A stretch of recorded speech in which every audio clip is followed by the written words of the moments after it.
Dalam video hari tu, aku dah compare Yang Sempurnakanku versi Bruno dengan versi Hindia. Tapi kali ni aku nak buat version aku sendiri. Aku nak buat simple je, vokal dengan akustik saja. Jom kita layan second record Yang Sempurnakan. Kaulah bidadari dalam hidup. Okay, aku punya plan ialah intro, verse, pre-chorus, chorus and then solo, last chorus, habis. First kali aku akan terus buat akustik lah. Nak senang sikit main, aku pakai kapo lah. Pre-chorus,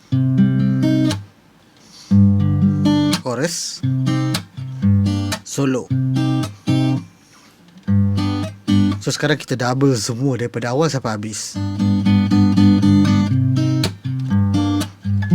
Okay, next aku nak record lead vocal terus. Lepas tu baru aku akan build around that lead vocal lah. Kaulah bidadari dalam pre-chorus. Bila kau jauh, aku selalu rindu. Chorus. Ku akan selalu menjadi bintang. Oh, oh. Last chorus. Aku setia di sini. Wow. Next aku buat dia punya low. Kaulah bidadari, kita double. Yang selalu hadir di dalam. Ku akan selalu menjadi, kita double. Ku akan selalu, last chorus. Gelap dan mimpimu, kita double. Ku akan selalu. So part pre-chorus ni aku ada nak tambah counter. Wow, wow, kita double. Wow. Lepas aku dah record beberapa line apa semua, aku rasa aku perlukan bantuan AI untuk menambah lagi harmoni dekat dalam vocal arrangement ni. Ada juga part solo yang bukan aku punya kepakaran untuk bermain